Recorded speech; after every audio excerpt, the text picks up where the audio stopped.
Hello everyone, hope you're all doing well. Who do we have here? Steven is here. So Zamira, I just had a thought about your channel. And a second later, I did a live note. Oh, Stephen, male 42, Los Angeles. I hope you're doing well, Mara. Thank you very much, Stephen. I had a good day. Went to see my mother. then went for a hike in the forest. Immediately after that, went to the gym. Yeah, I went and had some dinner outside. Then went and bought a box of pastry, not the moist ones, the dry pastries with like 50 type of things. Came home, had some tea and did some work and uploaded some stuff on a different channel. I'm making a YouTube fast channel for and loading the short ones in there. And then I was watching some Voyager, and I said, okay, I'm bored. Let's see if other people around the world are up to it for conversation. So I'll be with you guys for about half an hour, and then we'll see.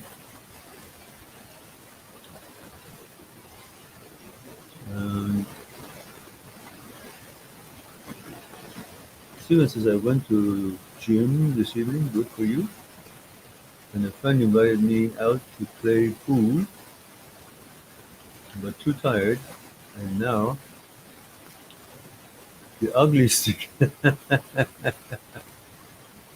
Only thing on Friday or weekend nights, I feel like I miss her more.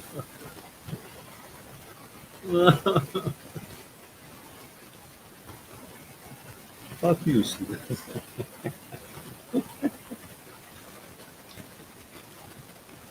You know,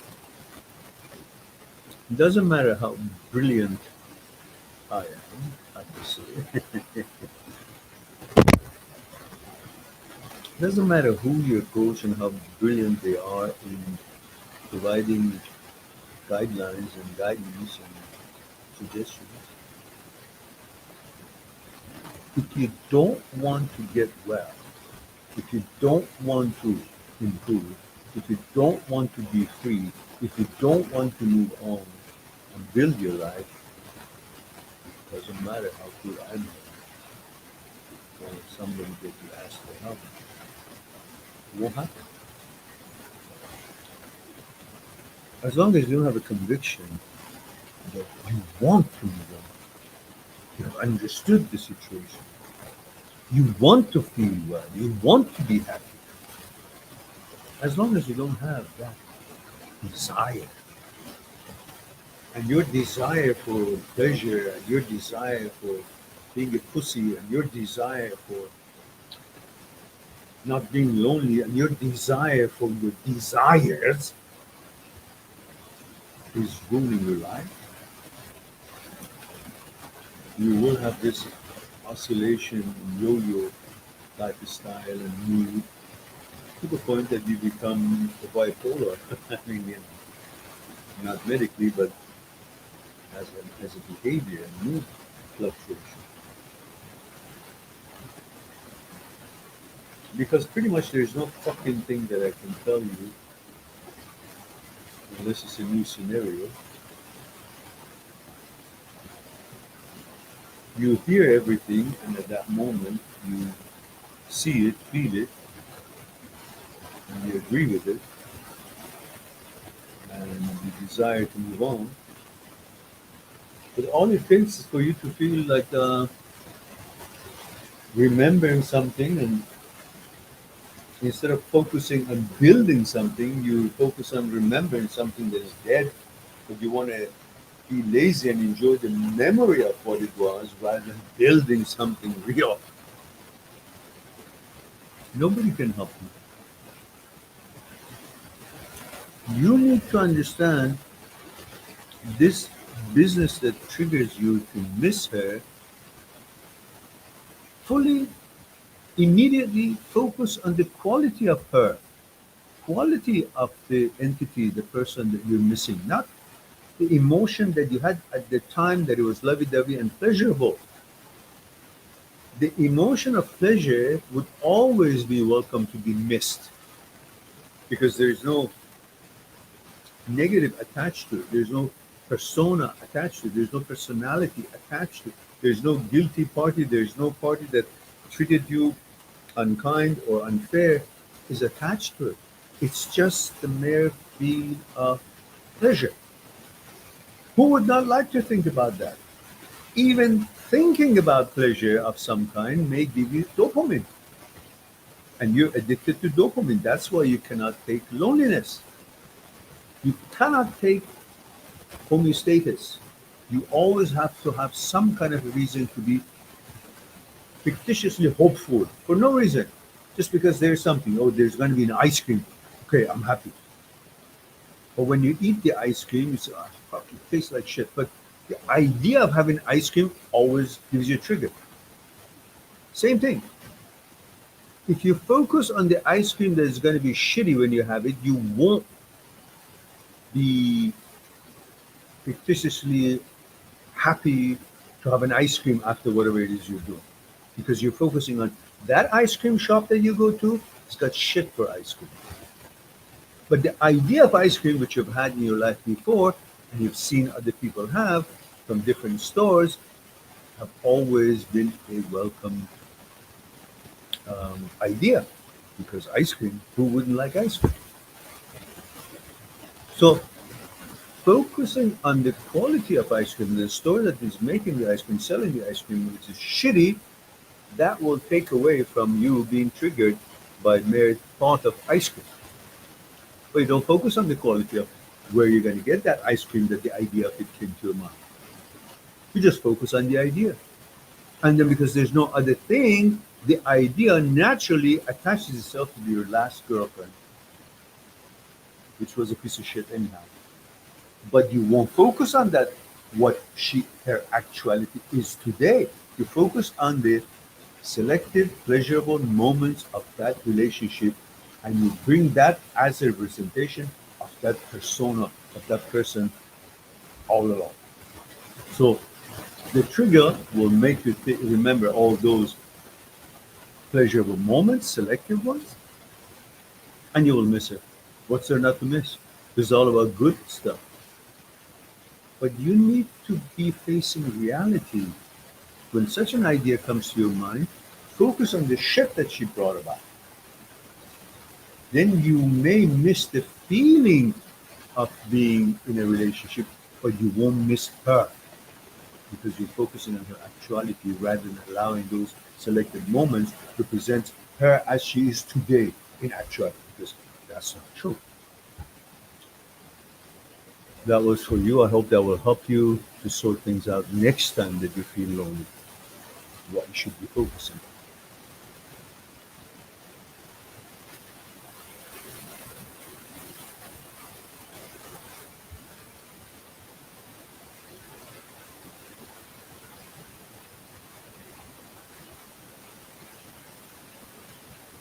The audio is really bad. Really? So all these things that I said, nobody heard it? Did you hear what I said at all?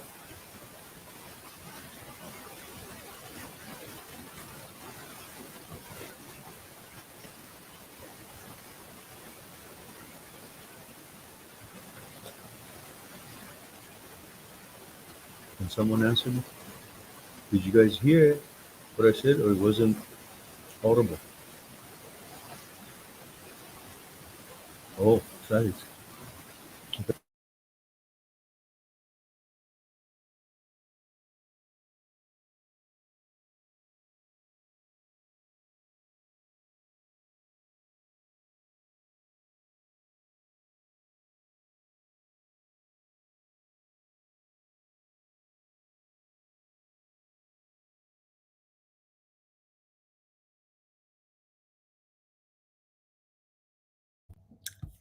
How about now? Is it okay now? Can you guys hear me okay without the static?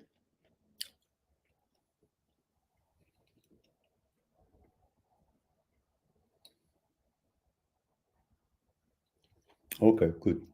Well, I hope what I said would record properly, because that was one of those brilliant moments, which I think it could deliver and help lots of people if they really get the gist of what I'm saying. Yeah, I don't know, something wrong. Well, And that's how it is when we don't have enough distributor. What is it? Subscribers. So we don't reach as many people to have so many views on our videos, to have the channel produce economically viable. We have 27,000 subscribers, but look at the live stream, which is only 11 o'clock, 11:30, and in Europe is early morning, Saturday.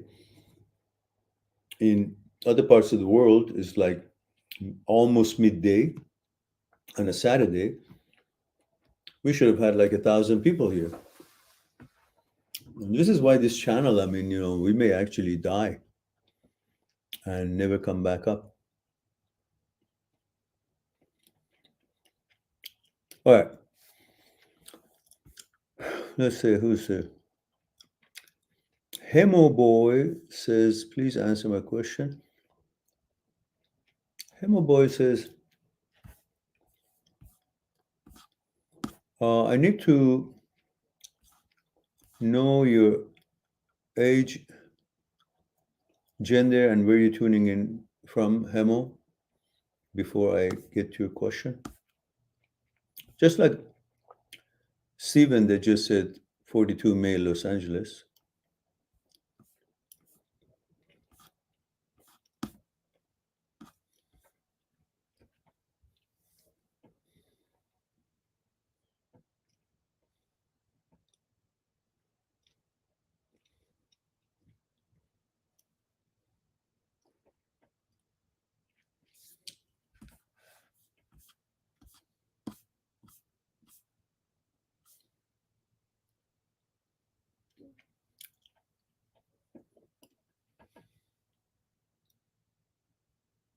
Stephen says, I wish you did have 1,000 people on the live chat, but then I wouldn't be able to ask you a question. Yeah. Hemo Boy says, listen, Hemo Boy, I did ask for age, gender, and where you're tuning from. You just told me Texas. That's not enough. I got to know your age and your gender. Rishav Raj says, sir, how to build a powerful personal liti? What's a liti?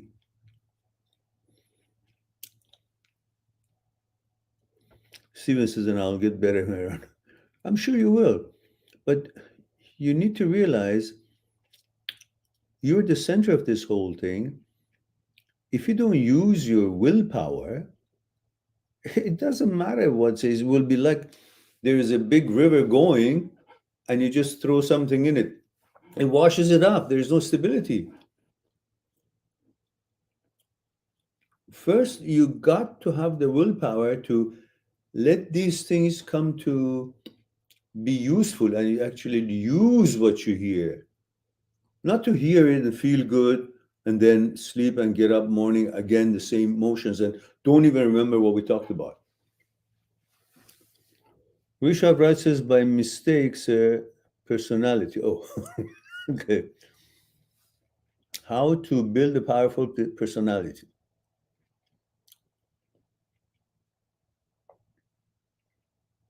But powerful personality doesn't say much. What do you mean? To be an asshole, to be dominant, to be abusive, to be selfish, to be a narcissist, a psychopath. These doesn't mean it's a strong personality. Be kind, be fair. Don't allow other people's behavior, words, and actions define you, because all they are is one or two or three or four or 10 people that you know them and they know you and you're worried about what they think about you. So you start complying and trying to be worried about what they might think about you when you should be worried about what the quality of your performance and interaction with people and with life as a whole is. And that's what's important, the truth. Not what some jackass thinks about you or some family member thinks about you. What is right to think? You know?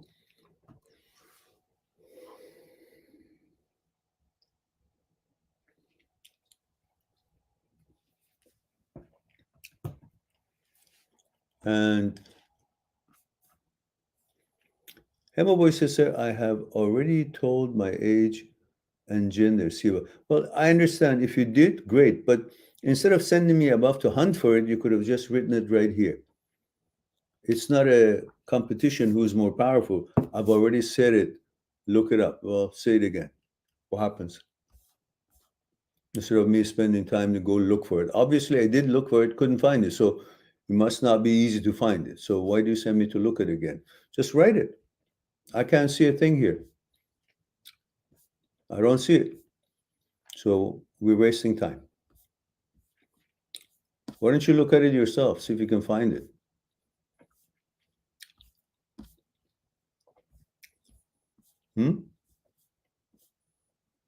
I don't see it. I want to see Texas. So it would be helpful to be cooperative here. You're my guest. You come here. I have some requirements. So just put it. If I've missed it, you're writing an answer. Instead of writing the whole story, write it again.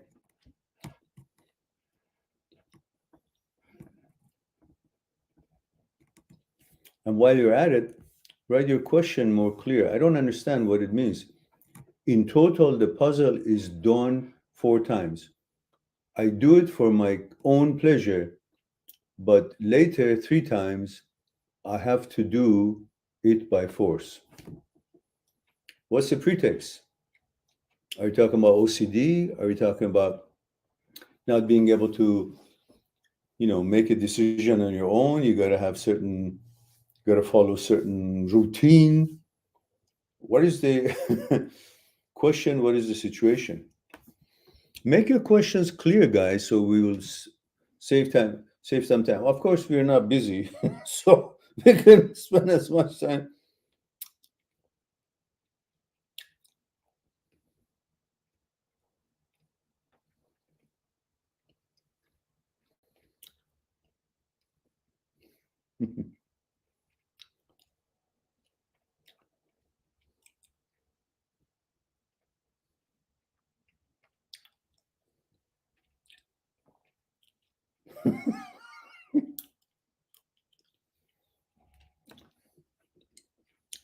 All right.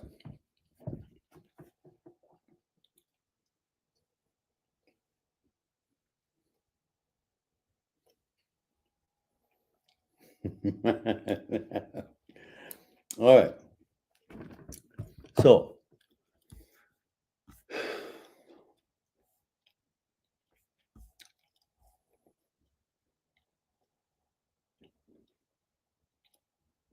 Steven says, I started watching shows again. I should get into the Mandalorian. Now Ahsoka is on. It's episode 8, I think it was last Tuesday. So some of my basketball friends watch it. Oh yeah, Mandalorian, it was good. It was great until they fired Gina, the tough, pretty and tough looking woman who was a great fighter, and she was in fact champion MMA in real life, and then she was a great character, and Disney fucked it up. Just, just Disney's gone wacko. One of the best characters in Mandalorian, after Mandalorian himself, they fired her because she dared to have an opinion about the events of life. Wasn't politically in line with what Disney wanted it to be.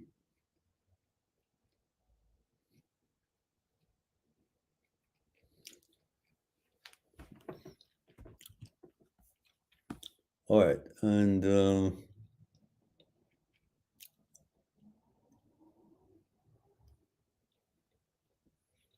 Rishabh Raj says,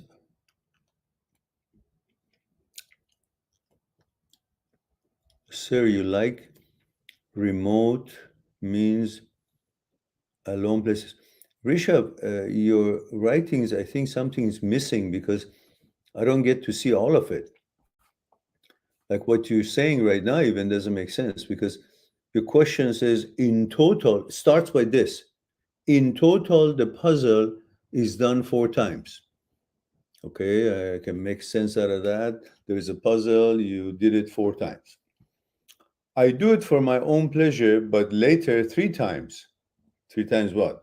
You do it 3 more times? I have to do it by force. Meaning what? Who's forcing you? You feel obligated? Is it OCD? You think you have to do it, otherwise something bad happens? You see, these questions need to be clear for me to not try to interpret it. And then this here, when you explain, it doesn't make sense. It says, sir, I have already told my age. No, that's not you. You say, sir, you like remote means alone places. I don't know where that fits. I only have few questions, few writing comments from you, which is one is about the mistake of a word, and this one is just they don't jive.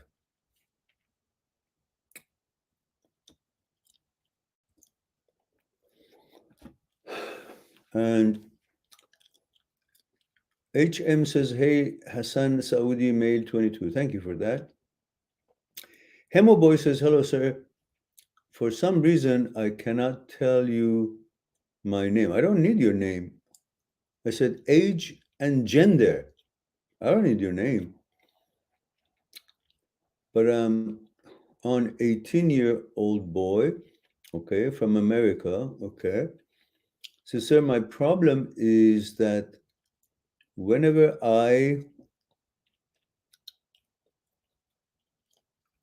that's supposed to what? Be what? Masturbate? That picture? Whenever I masturbate for my pleasure, my OCD tells me to do it 3 more times. Well, if your OCD tells you to do it 20 more times, you're going to be passing out. Listen, what if it wasn't OCD? It wasn't the thought that was telling you to do it 3 more times. What if it was somebody out there? Somebody, I don't know, your family member, your brother, or your friend, or something out in the street says something. In that situation, you judge what they're saying and you say, fuck it, no, I don't want to. Why should I do it 3 more times? You make a choice. You either reject or you make a choice and accept because you find it's pleasurable to you and it's acceptable to you. Yeah? You exercise your judgment about what people suggest, utter, whatever. Why is it that when it comes to the brain thought, you feel you obligate, you have to do it? I understand it's OCD. But I'm saying just like when you can veto and not do what other people suggest, what if a friend of you or somebody suggests, let's go rob a bank? Let's say 10 people say that. What are you going to do it? Or you make a judgment that this is not good for me. This is wrong. This is, or, it's not something that is in line with my values. You make a judgment. In everything we do during the day, we make a judgment. Should I have tea or coffee? Should I have spaghetti or steak? Should I have hamburger or French fries? All this, everything you do, should I read this book or that? Should I go to this movie or that? So why is it do you think that you don't make a judgment when the brain suggests something and you feel obligated to do it? The answer would be, if it was normal situation and you were normal, like all the faculties of the brain were normally tuned up, you would again exercise your judgment. Based on your values, you will make a judgment that if it's useful to me or not, whatever it may be, and you decide to do it or not to do it. But when you cannot do it, and you see that you have to do the suggestion of the brain, then you got to be damn sure this is abnormal, which means you're not able to exercise your free will, your choice, which means you got to come to a conclusion that the brain is malfunctioning. This business of making you, forcing you, encouraging you, you have no choice. You feel you have to do what the brain suggests.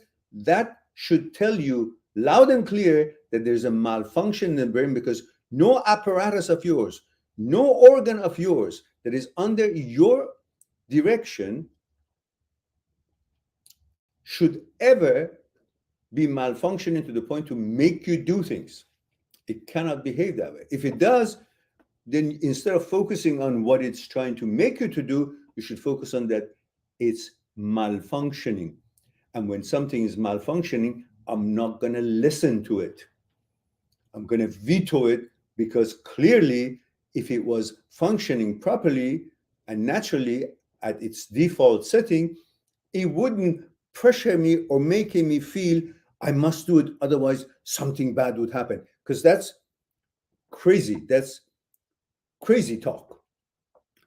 And it becomes apparent to you that when an organ, when brain that is supposed to serve you is trying to make you to do something that it's not really beneficial at the time, you just masturbated once, why should you do 3 more times?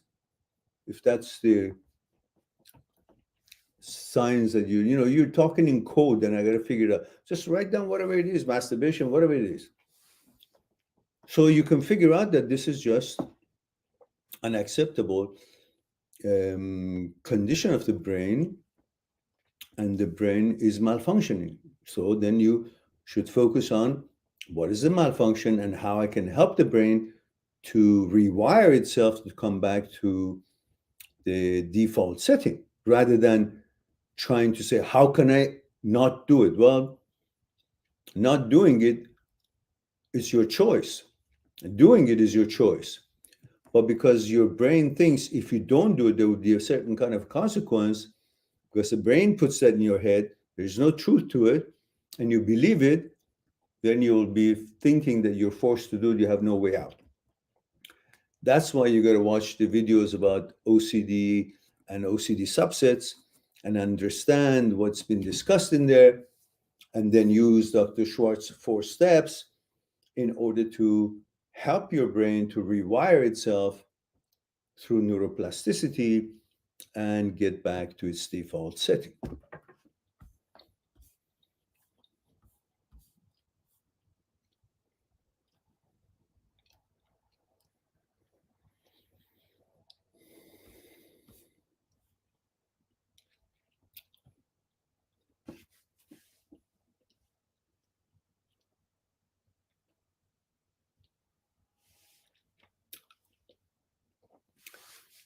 And Hemoboy says, I'm writing a comment in my head, but you are not getting it. How can I get it if you're writing in your head? You got to write it there so I can read it.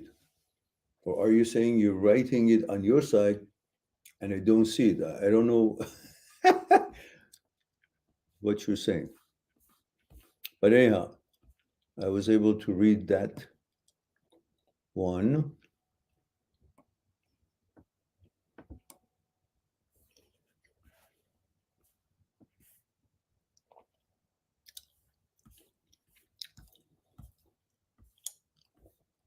All right.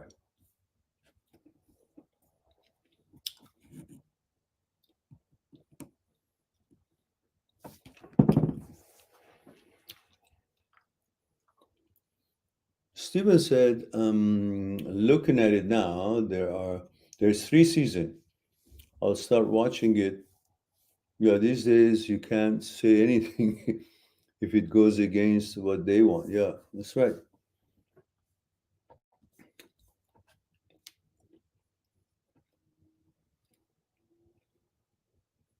Stephen says, I saw an extremely pretty girl one night at work. She blew my ex away, but I guess that wouldn't be difficult. Yeah. What the fucking comment was that? She blew your ex away. Your ex looks like shit. I accidentally stumbled on her picture last time when you sent it to me. And I said, what the fuck? This idiot friend of mine, Steven, is hung up on this? If you were in here or I was in Los Angeles, I would have beat the crap out of you by now 10 times. Jesus.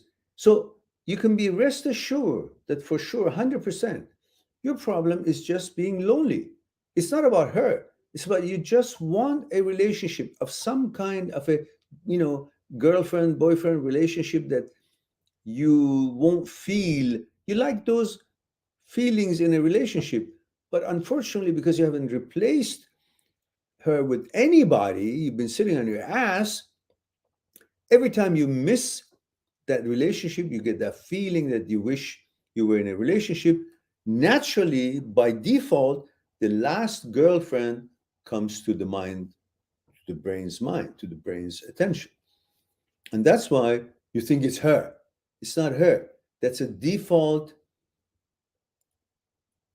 switch, default recognition of the brain when you actually have that emotional need for companionship, because she was the last one. And then naturally you go to the good parts and you ignore all the shit that she was doing, all the divisions and conflicts.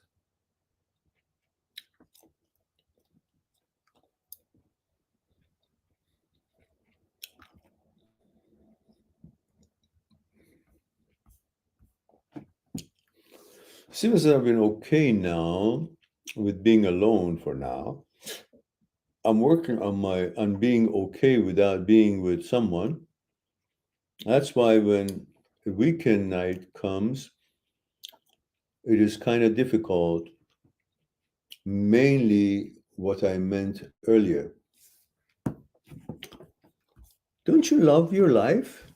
Don't you love yourself? Can't you be happy with yourself, the things that you do? Every one of us at one point or another is missing a girlfriend, missing a relationship, missing intimacy and companionship and sex and all that. But that doesn't mean that there's no other thing to occupy your mind and enjoy and get pleasure from, like exercise and watching a movie, writing something, being with your friends, until that relationship that you're looking for and that intimacy that you're hoping for would come about. You can't just put everything on stop until I get that girl and then I can enjoy my life. Well, life is too short. It takes two to tango. What about if you don't find the right girl, or the girls that you like, they don't like you? So what you gonna do? Hang around and do nothing until, if you don't do nothing, there would be no girlfriend found.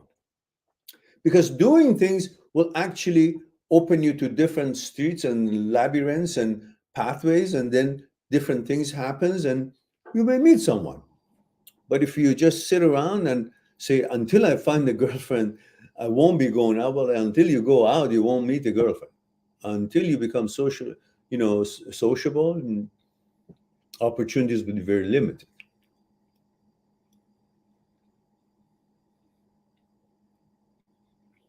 Steven says, Mary, I don't see the football anymore in the background. Yeah, because I used the tape to glue it to the wall and it keeps falling down. So it's right there, down there.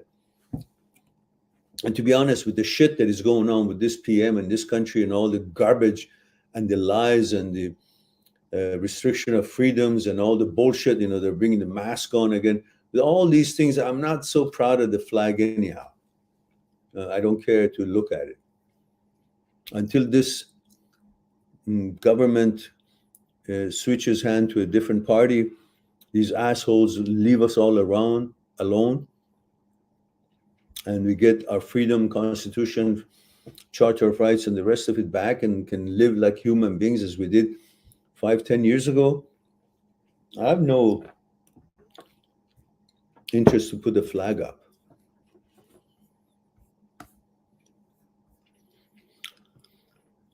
Hey, Hemo Boy says, how do you get over the fear of OCD? Hemo Boy, these are general questions, and they've got answers, 2 days answers, or at least an hour answer. And for that, you need to go on my site, mind@seekstruth.com, make an appointment to discuss what's concerning you and your questions one-on-one on Skype. Here is not the place to go into that for that length of a time and, not do what I'm here to do. We only want to be around for about an hour max. And that will take the rest of the time, and it won't finish. Emma Boy says, sir, whenever I am writing its name, no comment is coming to you. Oh, I see. Because I think there's a program on YouTube that they try to censor any word that has anything to do with certain kind of a meaning, whether it's a sexual meaning, whether it's a life-threatening kind of words. They don't let it come. Or maybe it shows me something to be approved first. I don't see it here. I see, that's why. Okay, I understand. Thank you very much. I understand why you put those pictures. Okay, I got it. But I hope that you did get your answer as well.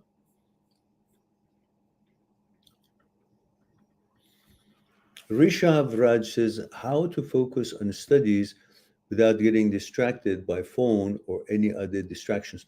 Well, you're a human being and your senses are working. So when the phone rings, you get distracted. Or are you saying how not to be distracted by wanting to use your phone? Well, there are many ways. One is to simply have a strong willpower by doing meditation and being able to stay focused, teach your brain, learn how to focus and stay focused. Or just take your phone, shut it off, and put it in another room. And focus on this is got more priority because it depends on my success, get a good grade, pass the course, go to another grade, and eventually graduate, get a job, and put food on the table. So what I'm reading is not just about reading and getting a grade, it's about getting a grade to go to higher class and eventually graduate to get a job, put food on the table. When you interpret it that way, you can see how important that whatever you're supposed to study, which may not seem interesting to you, but how important it is in the overall picture that you're trying to accomplish.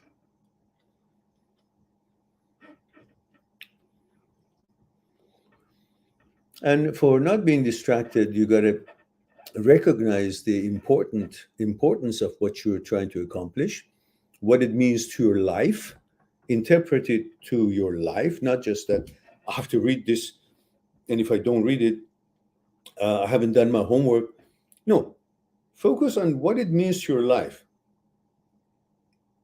If I read it, I get a good grade, I pass the course, I go to a higher class, eventually I graduate, depending if you're in high school or you're in college, then I can go for my master's or I can go for higher education, and then my resume will show and I have a better chance to get a job. And when I get a job, it will be a job that I would get some money or maybe more money because if I passed all these. Because if I don't pass, I would have to go get a job that, is given to someone who hasn't finished school or wasn't successful in completing certain major of study that he wanted to. Unless you just want to have a general study and get it over with, well, that's different. But if there is a specialty area that you want to focus on learning, well, when you come out of college, then you got to be able to show that you know something about that topic to apply in the companies that they are involved in that line of business, whatever it is that you studied.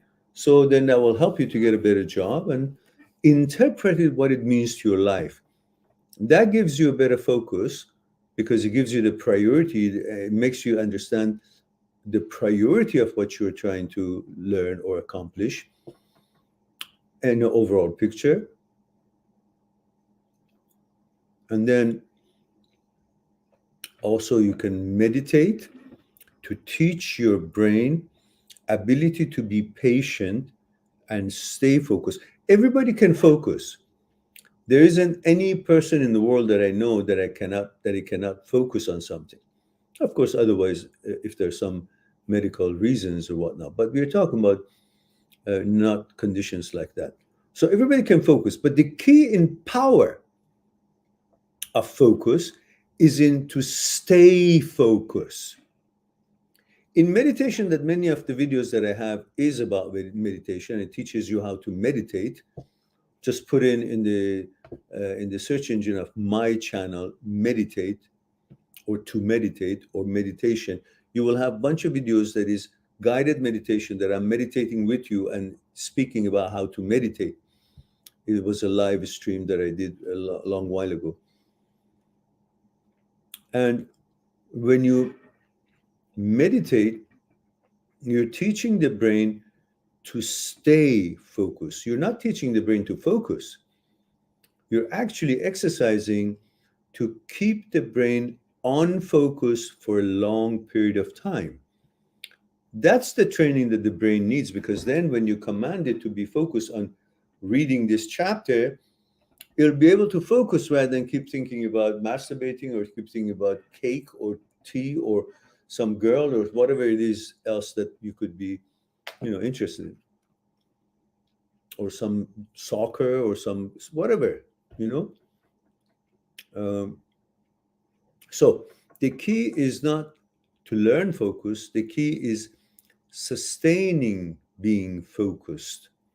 For that, you need to meditate, or you need to interpret the meaning and the result or the benefits of what you're studying for your life as a whole in general, how it improves the quality of your life. And then you understand the importance of what you're doing, then you give it priority versus focusing on distractions or wanting to use your phone and so on. Because before you know it, the time is gone and you have no more time to study. Get ready, the exam is there, and you fuck it up, and then you got to redo it. You cannot take that time back.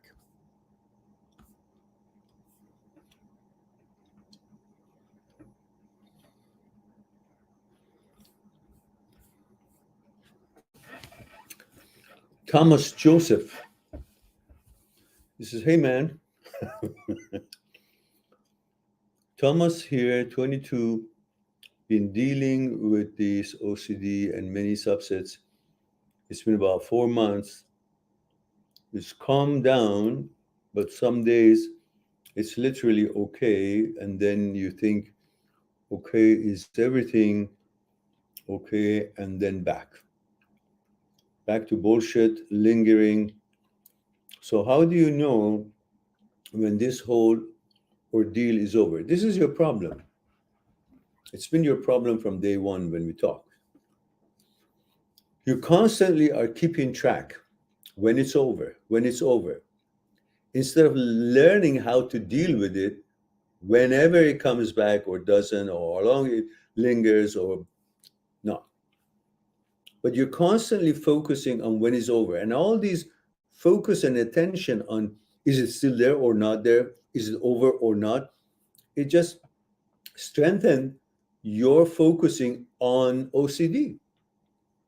Instead of actually ignoring it, using 4 steps and go on with your life, you keeping your focus on this. The longer you keep your focus on the topic, the more it becomes easier for the topic to keep coming up, because you keep in track.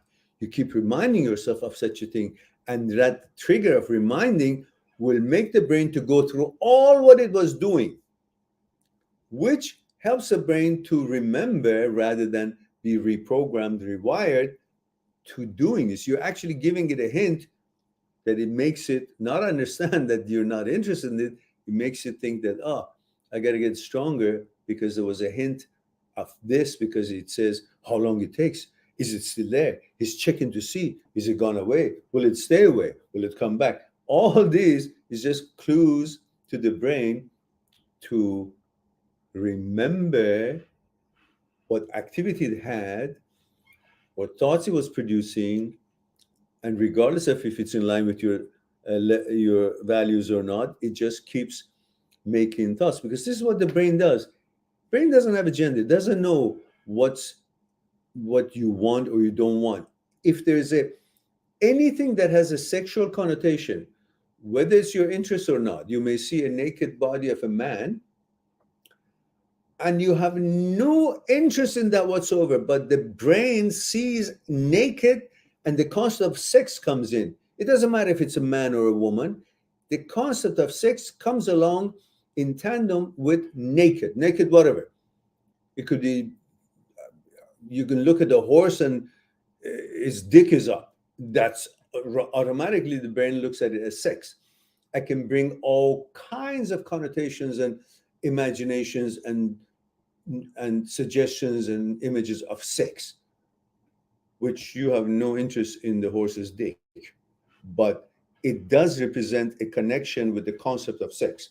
And that is enough for the brain to produce all kinds of whatever it can about sex.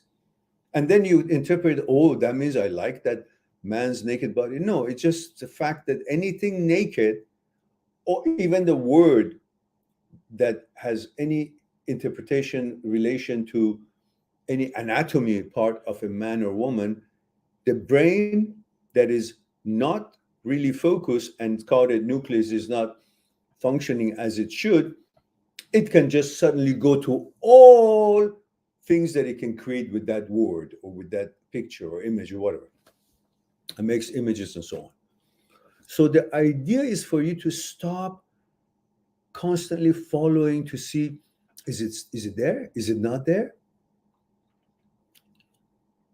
It's no different than if there is let's say a shadow, you're walking in the street, there's a shadow and you think it's somebody and you get scared and you keep looking in the back. Is it there? Is it there? As long as you keep looking back, the idea that somebody, even though fictitious, is following you or creating a danger is constantly in your head, and you can't really focus on your life. And it's going to be strengthened to keep being there, that shadow, your fear, rather than just saying, okay, whatever, I'll be careful, I keep going.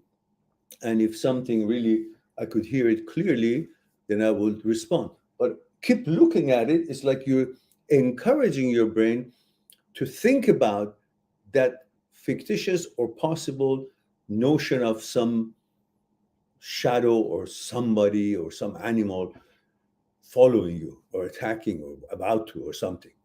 So you're creating a motivation for the brain to go that way. Versus how many times we've said, follow Dr. Schwartz's 4-step and try to do your life, refocus, and don't worry about it. Don't keep checking. It doesn't matter if it goes away. Oh, it's gone away. There is a signature here that the brain said, I have now abandoned OCD and HOCD thoughts. You're looking for that evidence. There's no such evidence. It's a brain. It's not you. So it doesn't matter if it comes back, doesn't come back. It shows up so many times, it doesn't. You got to help it to rewire. It's malfunctioning. So it could come back, it could come. You can't expect it. Oh, if it never comes back, then I'm okay. So you're going to go through your life, keep checking it. And if at the end of your life, it never came back, then you will dub yourself, oh, I'm okay. No, you're okay now. It doesn't matter if it comes, doesn't come, comes more, doesn't come more. How many times it comes? 1,000,000 times. Doesn't matter. You're okay anyhow. You just have to learn how to deal and manage with this to help your brain to rewire itself to default setting. That's all. Knowledge, not is it there or not there. It's like diarrhea. You get diarrhea, you get what? Huh? Again, you may eat something or some smell or some, allergy or some sensitivity. You might, again, diarrhea. So what are you going to do? you will feel that you're well only if there would be, like 20 years or the rest of your life and there was no diarrhea. Then you can say, oh, I've been fine. Diarrhea comes and goes, you deal with it. It doesn't mean it shouldn't come before you can tell yourself, oh, I'm great. No, you're great whether diarrhea comes or not. If it comes, you deal with it. Doesn't come, okay. But don't keep looking. Is it diarrhea? Is it coming? Is it not coming? It's been a while. When is it going to start? Do what you got to do. Whatever it is, it will be dealt with. Same thing with OCD and OCD substance.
Okay.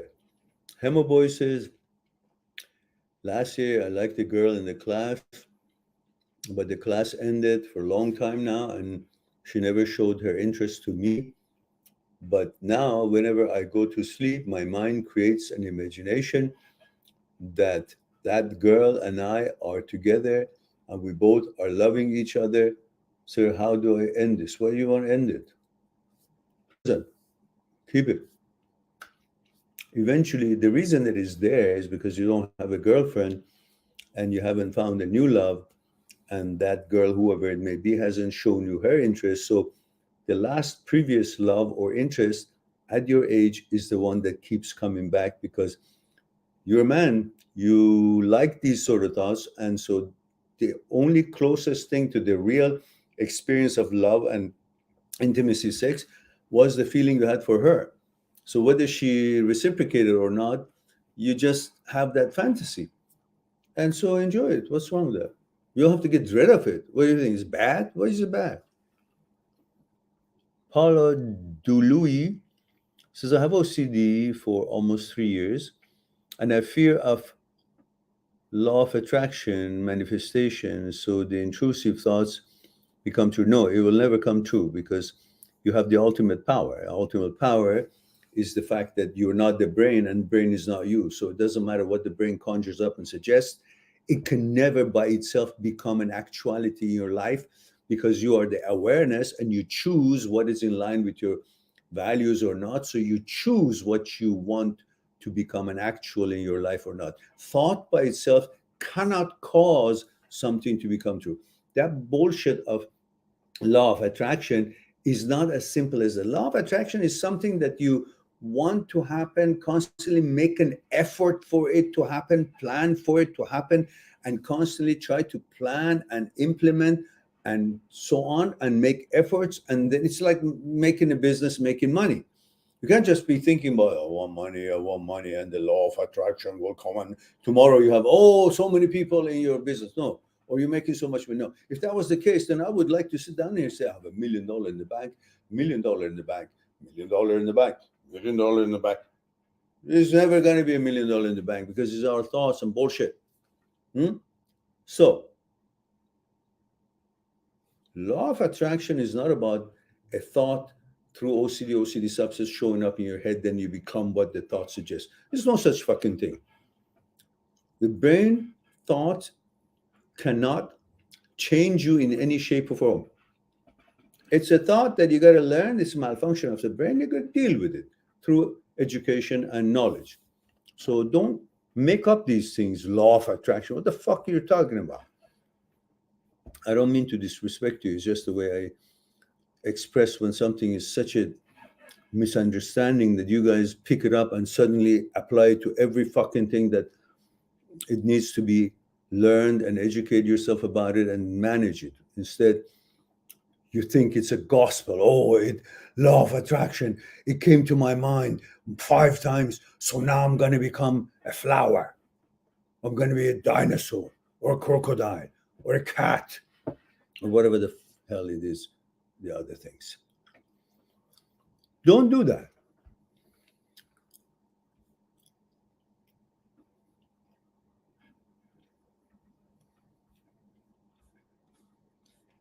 And she says, I don't want to do any bad to anyone. You won't. Some people have imagination or thoughts of they would harm this child. But it's a thought. Your values and your awareness and your sense of responsibility and humanity and compassion will not allow you and will not make you do anything that is not anything short of protecting that child. The thought suggesting something, that doesn't mean that's you or you're going to do it. It's the brain that is malfunctioning and come up with all these intrusive thoughts, and you got to learn how to help it. Not to think that because intrusive thought has been produced in your head, then you're going to be doing that. No, that will never happen. You're not crazy. You have OCD. Your values are still intact. Your power of veto and choices is what keeps you safe and keeps everybody else safe and keeps you away from the content of the thought. It will never become an actuality because you have values, and your values makes you to judge the quality of the suggested thought, and then you will choose if it's beneficial for you or the society or somebody else, or you will veto it if it's no good to you or anybody else, because of your awareness is connected to your values, and based on those values makes a judgment about something to do or not to do. So it's not like because the brain comes in. Brain is an apparatus, is an organ. Brain is not you. Brain doesn't have a hold on you. Watch this video that I've made for you guys, and you will understand that you're not the brain. Brain is not you, and there is no way that brain suggestion automatically can make you do something. No, you still have values, and your judgment is sound, and you'll be able to rely on that.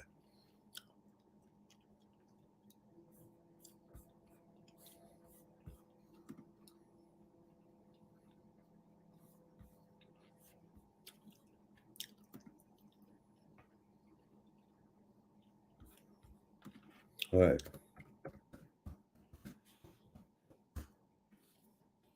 This is what I want you guys to watch. It's a long video, but it's very informative. I'll teach you lots of things, and especially teach you the experiments that Dr. Sperry, Dr. Penfield, Dr. Libet, Dr. Owens have done. These are neurosurgeons and neuroscientists, and you will see how they have proven, not just Aristotle talked about it 1,000 years ago, that you're not the brain, brain is not you. The modern science, through the experiments of many of these scholars and scientists and neurosurgeons, have proven that same very fact.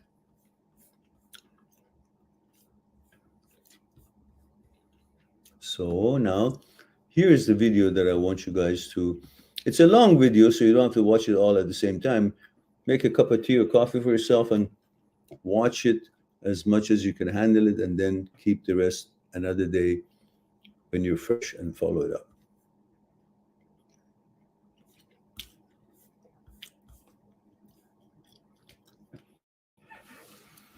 Thomas says, you know how hard it is. It's hard to just, well, you're focusing hard rather than focusing on possibility. That's one of the problems that some of you are having a hard time to help yourself to manage this malfunction of the brain. Educate yourself. You don't just keep sticking with one thing that you learn from these videos. There's so many videos, and there's so many discussions that will help you to become very knowledgeable and expert in handling this, disorder. And it says, it's not disturbing at times and not annoyed. You see a little good and then some bullshit pops into your head even though I ignore it. Yeah, that's so what? But when the bullshit appears in your head, you keep thinking, oh, a bullshit happened. Oh, a bullshit happened. So what? Let it go. If it comes, you handle it. If it doesn't come, you don't. You keep looking. So can I bring the bell that it's all gone? It'll never come back. There is no brain that never intrusive thought will come back. It will not come back. There will always be something coming back and going back. But because you've learned and you're expert in it, you don't give a shit that you're not, freaking about it, then it won't affect you if it comes back. You just recognize, oh, that's the one. Okay, fuck it. Bye-bye.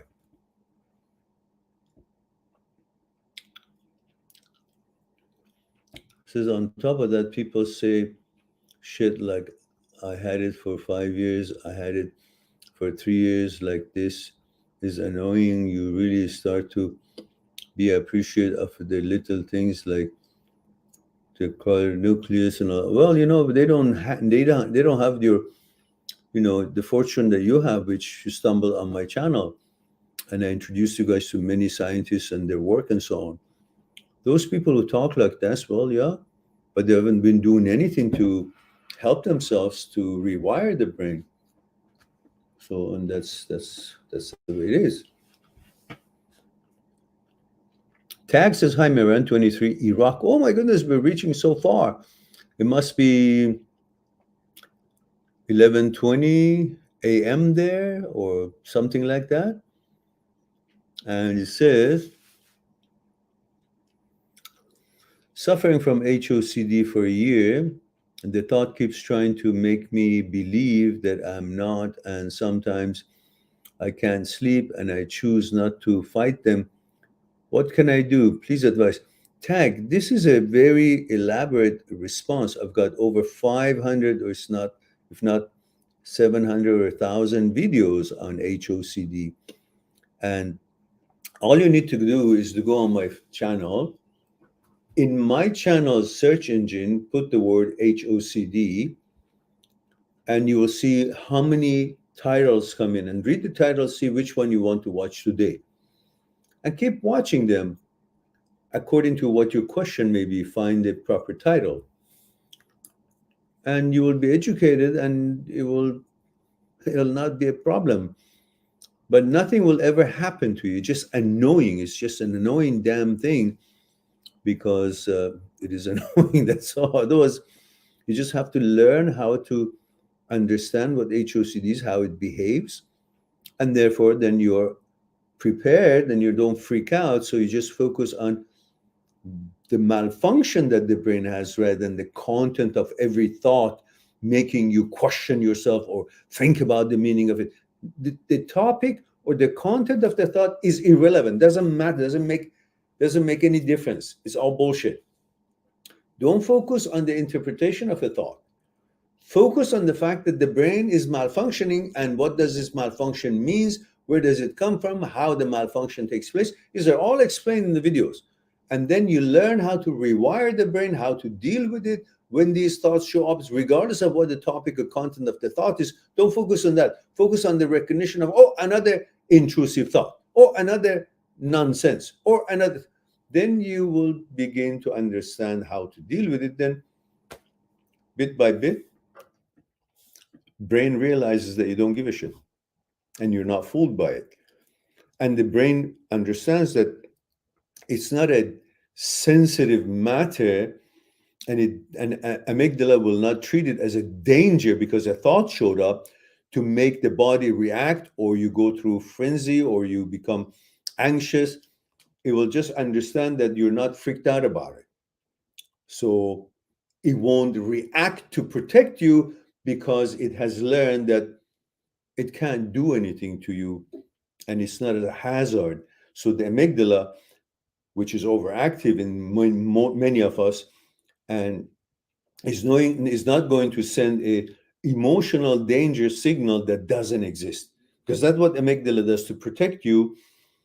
Like in the old, but million years ago, when you were in the jungle, let's say, a sound of a breaking of a branch would be enough for amygdala to cause you to freak out and run like hell, because it would interpret it as a dinosaur is approaching or a wild animal is about to kill you.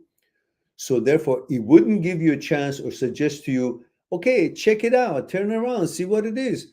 You don't have that time. It wants to protect you, so it will give you a signal, give your body a signal that don't question, think of it as it's a dinosaur and run like hell. Fight or flight. So you fight, flight, or freeze. You do one of these things, which is mostly is run like hell. And then after you run and you're safe, then whether it was a dinosaur or a wild animal or not, doesn't matter. All you care about is to run. This is the same thing. When a thought shows up, the amygdala doesn't want to wait around to see if there is actually an actuality in that thought that showed up or not. It just makes you freak out. But you got to teach the amygdala that I'm not freaked out because there is no danger. These things are thoughts. And these things, if somebody actually wants to do something to me, I'll be able to stand my grounds, or I'll be able to run, I'll be able to call the police, I'll be able to handle it. It's not like out of the blue, some dick is going to go up my ass or whatever. So there is abilities that you have, decisions you can make, that is not going to make the amygdala feel that it's a last chance, last moment, there's no chance, and has to frantically make you feel anxiety and all that. You teach it to calm down by you understanding that the brain cannot change you just because a thought showed up. So you guys remember, you can always go on my site, mind@seekstruth.com, make an appointment for a Skype consultation, and we'll discuss what's concerning you one-on-one on Skype.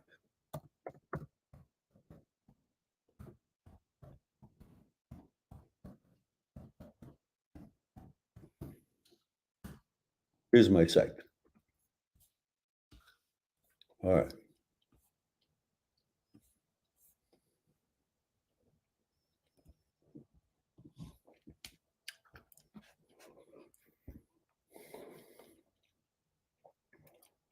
Hemo says, sir, how to eliminate responsibility OCD? Again, you're trying to eliminate.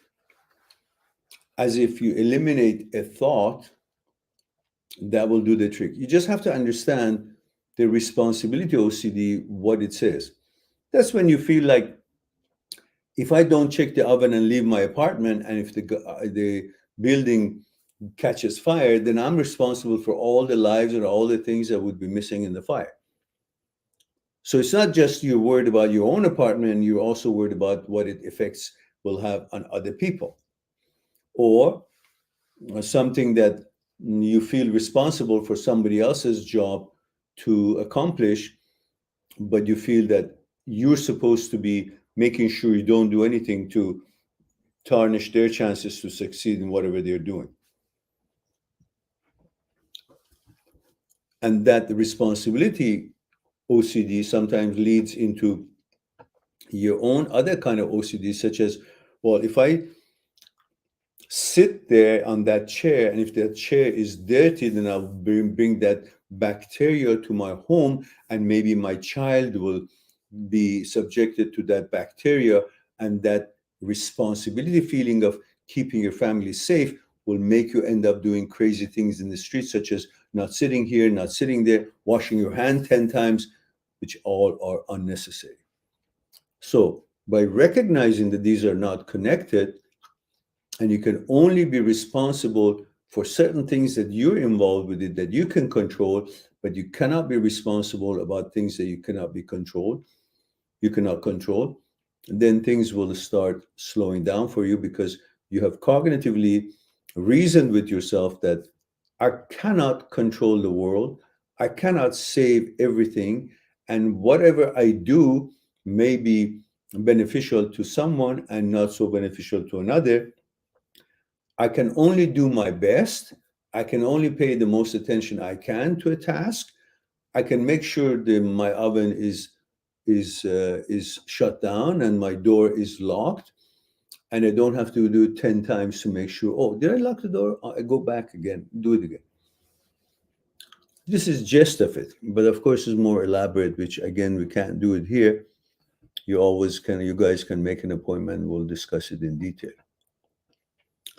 Thomas Joseph says, I watch almost all your videos. That's bullshit. You know that. You know it's bullshit, right?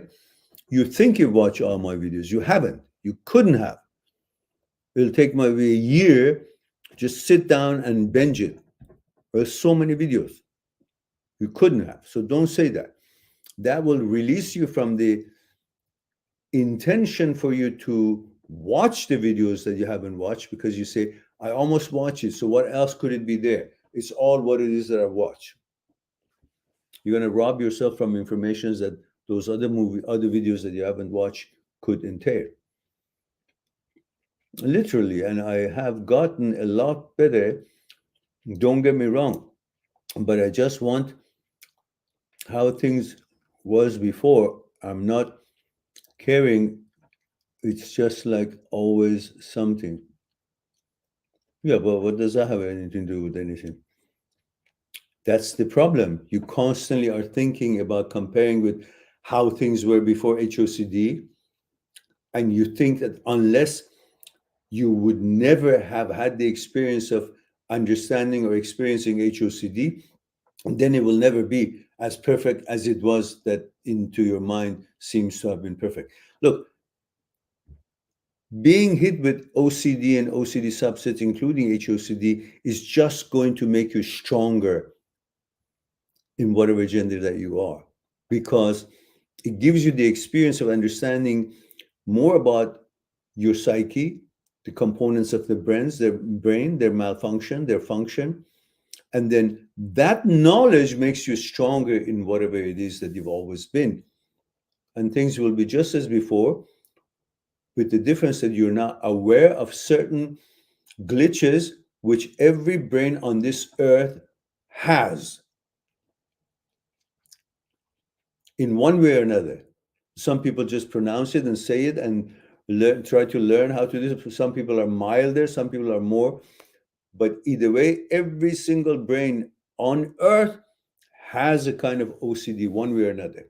So learning about it makes you more knowledgeable, more equipped, and stronger in whatever it is that you've always been, wanted to be, and have preferred to be. So it's nothing bad, but your problem is you're constantly trying to make you think that if you never had this experience, you would be a stronger heterosexual. It's not right. Knowing the information that you have has made you and will make you in your life strongest than ever you have ever experienced before. So in a way, as a knowing nuisance and discussing its suggestions and experience of it is, it's a blessing because you become much stronger at the other end of it. And doesn't matter if it keeps coming back or doesn't come back. It doesn't matter. It doesn't change you. It doesn't mean you're not as perfect as before, whatnot, and so forth. It just means that's what the brain does. It's not your responsibility. It's a malfunction of the brain. And you knowing about it and helping it, that makes you a stronger entity, a stronger awareness to be able to influence the brain to become at its default setting, as if it knows how to handle this on its own automatically. Once you train it with the stuff that we've talked about over and over, it becomes automatic.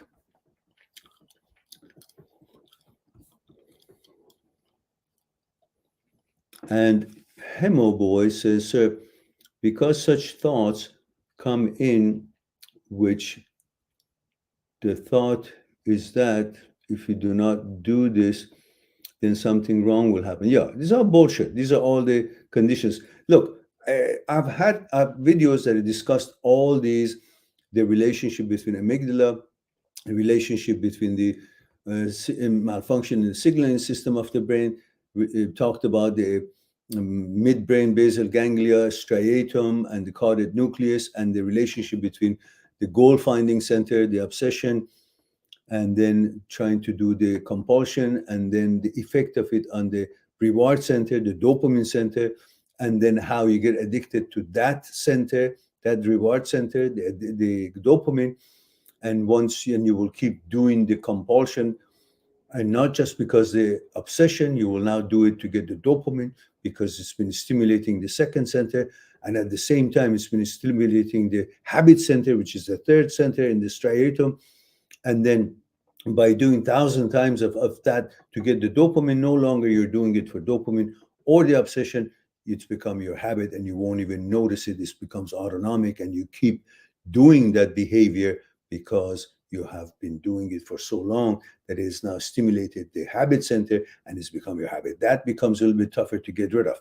This is the sequence of it, and therefore it needs a little bit more time for me to explain it all to you. You guys can go, whoever wants to make an appointment with me at my site, mind@seekstruth.com. The ones who make 1 hour appointment, I will add a half an hour at least to it, so we won't have to rush. We'll have a lot more time. And sometimes if it's needed, I will continue a little bit more than half an hour, possibly another extra hour for the first-time clients. And thoughts, Hemoboy, remember, are not beliefs. The problem with OCD and the human psyche is that thoughts are the roots of all problems. And it becomes a more problem when you believe your thoughts. If you do not believe your brain, which makes thoughts, so you do not believe thoughts, you're fine. The problem is not just the thought itself, also the fact that you end up believing a thought which there's no basis on it. Just because a thought showed up and you've been duped to think the brain is you, brain is intelligence, whatever brain says, that's what you are, that's bullshit. Brain is not you, you're not the brain. And that long video that I included in here will show you how the scientists and the philosophers, the philosophic point of view and the scientific point of view have both aligned and proven it, that you're not the brain and brain is not you. Steven sends the channel $10 super chat, and he says, for your team, Aaron. Thank you very much for your support, Steven, and the channel appreciates it. And Thomas says, so you're saying that your life was the same as this HOCD that hit you before you got hit with HOCD breakdown 4 years ago? Like, in all seriousness, you feel like your brain is not lingering? No. Brain is back to what it was with stronger and more knowledge, because now, even then, it didn't affect me as me personally as a question about sexuality or inclination. It was just annoying because I come from old school. That's what I wanted to be. That's what I always was. And to me, that I knew that doesn't change. But these thoughts were, to me, were disgusting, and I knew that's disgusting, annoying. So I could feel it's annoying, but there was no other story to it that I would make it as if it is any sign or signal for me. I just would feel this is against my values, and so to me it's annoying.